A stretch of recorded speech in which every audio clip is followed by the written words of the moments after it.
Morning students. Okay, so today our lesson is heat. So in class 7 we have come to know about heat, that heat, what is heat? Heat is a kind of energy which when generally given to a particular body, the body either change its state or its temperature increases. So then what heat is a energy. And temperature, so what is temperature? Temperature is the thermal condition of the body. Now what is thermal condition of the body? Like when you have fever, so you have a particular measurement, so that is the temperature. It is your condition of a body. A cup of hot tea, it is hot because its temperature is more, and a glass of cold water because its temperature is less. So temperature defines the amount of the thermal condition or the thermal condition of a particular body. Thermal condition means whether it is hot or whether it is cold or etc. So these we have come to know in class 7 itself. So now in this class we need to know more about heat. Suppose you want to increase the temperature of a particular body. Suppose there is a body of mass m. Now its temperature is T degree Celsius, let's say. So if you want to increase its temperature, then you need to give it some amount of heat. Okay, so this amount of heat given, or how much heat you need to give to a particular body so that its temperature can increase to a certain value, depends on three factors, generally on three factors. So what are those factors? The first factor, suppose Q is the heat. So the first factor is M, that is mass. Q is proportional to the mass. Okay, means if mass increases, then the amount of heat you need to give also increase to change the same temperature of a body. I mean, suppose there is a body of mass M. Okay, now to change its temperature of by 1 degree C, you need Q amount of heat. Okay, now if the mass increases to capital M, then you need to give Q1 amount of heat. So as mass increases, so Q1 is greater than Q, that is amount of heat also increases. Okay, condition is there that the substance must remain of the same body, that is the constituent of the body doesn't change. This is the condition, or remain constant. So if it is iron, then it need to be in iron. In case of two different body of two different material, you need not to change the material. Okay, so material remain constant, then Q is directly proportional to the mass. Next, Q is proportional to the material, or rather you can say the specific heat of the material. Now what is specific heat? Specific heat is the amount of heat required to increase the temperature of unit mass of a substance by 1 degree or 1 unit, you can say. Okay, and Q is also proportional to the time. Q is also proportional to the increase in temperature. Increase in temperature. Now what is increase in temperature? Suppose there is a body of mass M. Now its temperature is T1 degree C. Okay, now if you want to increase its temperature by 1 degree Celsius, you need to give Q1 amount of heat. If you want to increase the temperature by 2 degrees centigrade, then you need to give Q2 amount heat. So Q2 greater than Q1 if the material of the body remain constant. Okay, so from the equation we can get the particular formula about the amount of heat needed. The amount of heat needed to increase the temperature of a body. Suppose, so S is the specific heat. What do you mean by specific heat? To increase 1 degree C temperature, we need S amount of heat. Okay, so to increase T degree centigrade, we need to give, or you can say, suppose at first, suppose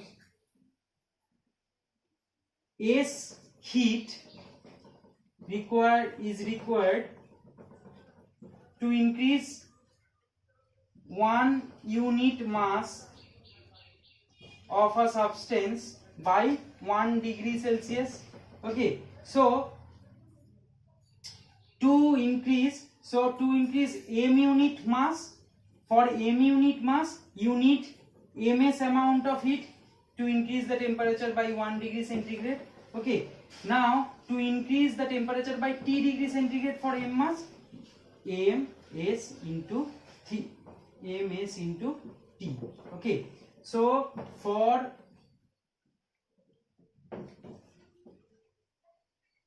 for 1 unit mass to rise 1 degree centigrade, we need S heat. So for m mass 1 degree C, we need ms heat, and for m mass of the body to rise the temperature by T degree. T could be 1, 2, 3, 4, 2, 3, 4, 5, 6, 7, 8, whatever.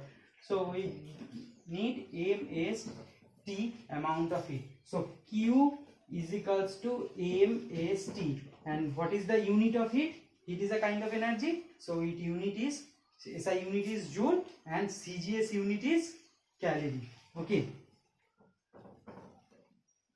Remember, 1 calorie is equals to 4.2 joule. Okay, so now specific heat.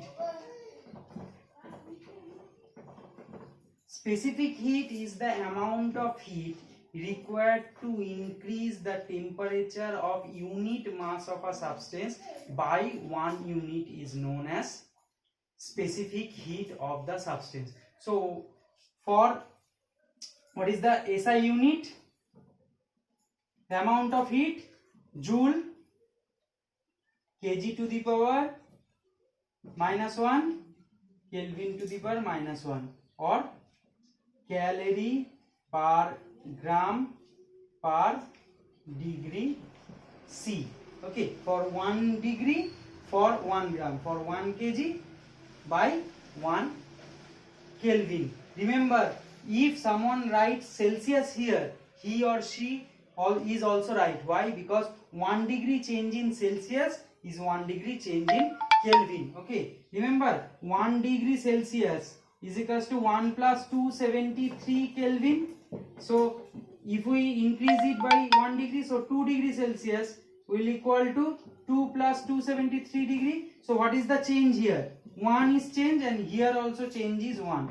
So 1 degree C change is equals to 1 K change, 1 Kelvin change. Okay. So now what is thermal capacity? Specific heat is done. So what is thermal capacity? Thermal capacity of a body is the amount of heat required to increase the temperature of the body by 1 unit. Okay, not 1 unit of a substance, of any mass of the body, is known as thermal capacity. So thermal capacity of a body is the amount of heat you need to give to a particular body so that we can increase its temperature by 1 degree. Okay, now suppose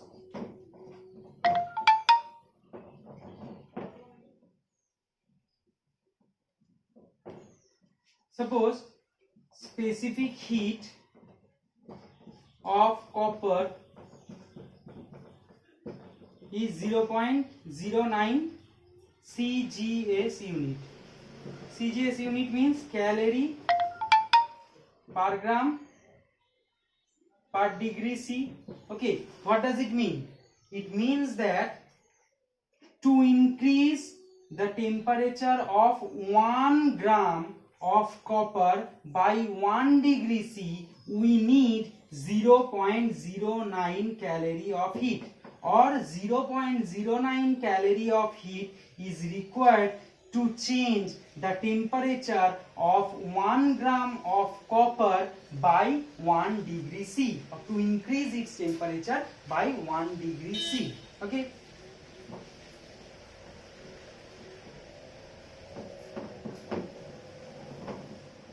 Next comes latent heat.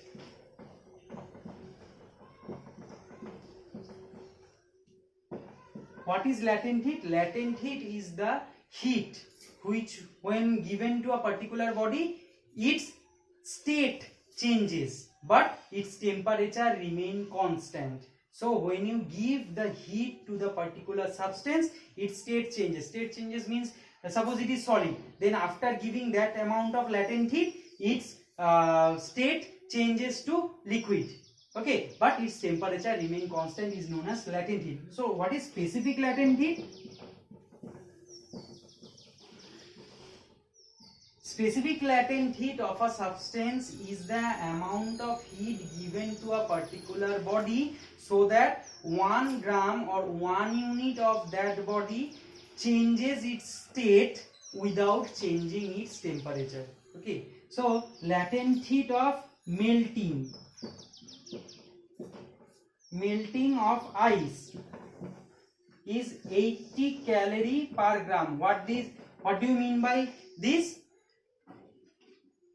So if there is 1 gram of ice at 0 degree Celsius, then you need to give 80 calorie heat so that it will melt into water, 1 gram water obviously, but its temperature remain constant. This is known as specific latent heat, or specific latent heat of melting of ice. Okay, so specific latent heat of melting of ice, specific latent heat of boiling, specific latent heat of condensation, these are all the amount of heat you will need to give or you need to extract so that 1 unit of that body doesn't changes its state without changing its temperature. Okay.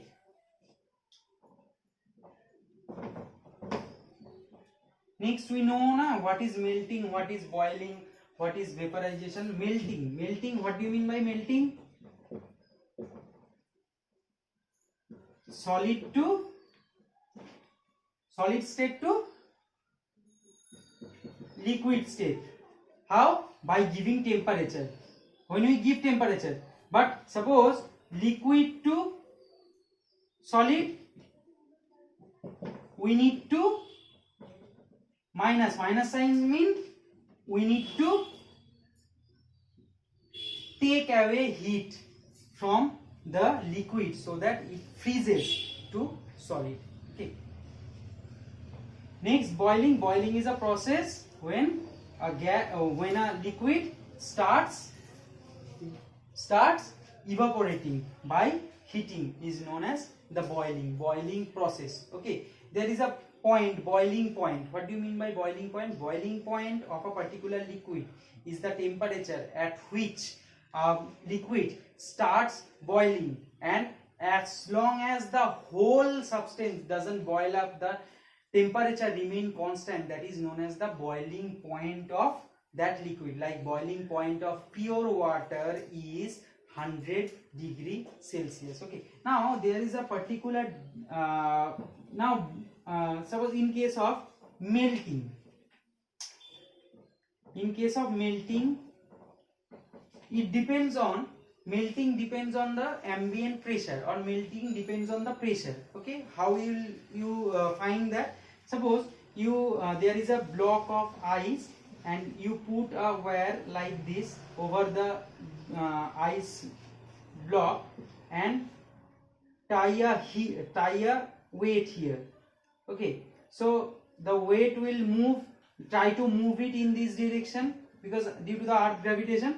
After some time you will see the wire move like this, and after some time it eventually cut through the ice, but still the ice block remains same. So when what happened in this case, when we apply pressure, at that time the melting point, sorry, the melting point, the melting point of the ice increases. Melting point increases means at first its melting point is 0 degree Celsius. Okay, now when we apply pressure, its melting point increases to suppose 1 degree Celsius. So at 1 degree Celsius, it melts.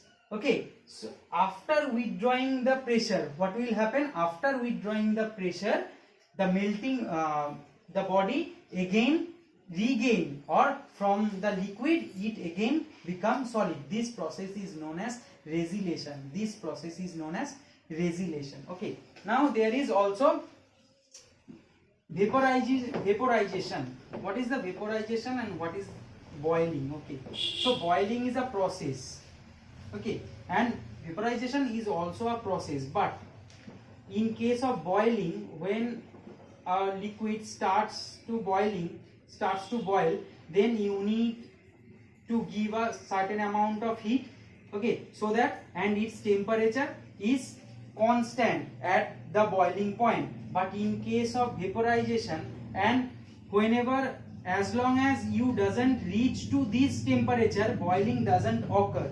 But in case of vaporization can occur at any temperature, but boiling occurs at a fixed temperature, okay. Next, in case of boiling is a noisy process. There is a bubble bursting noise, and in case of vaporization there is no such kind of noise. Okay, so boiling happens from the whole liquid. Okay, but in case of vaporization only occurs from the surface. For example, suppose you keep 1 liter of water in a bottle, okay, and keep the cap open, and you put the same amount of liquid in a plate and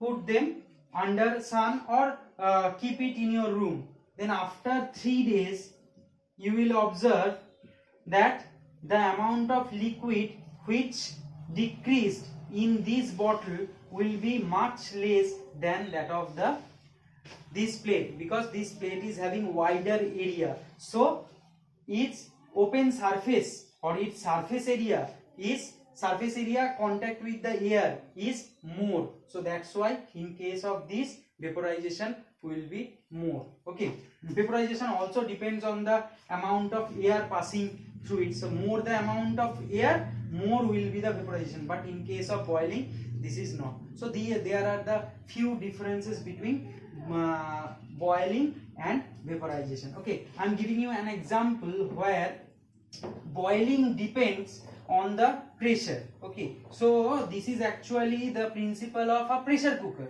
So in a pressure cooker, or in hilly areas, what happen, in or at 80 degrees Celsius to 90 degrees Celsius, the water starts boiling.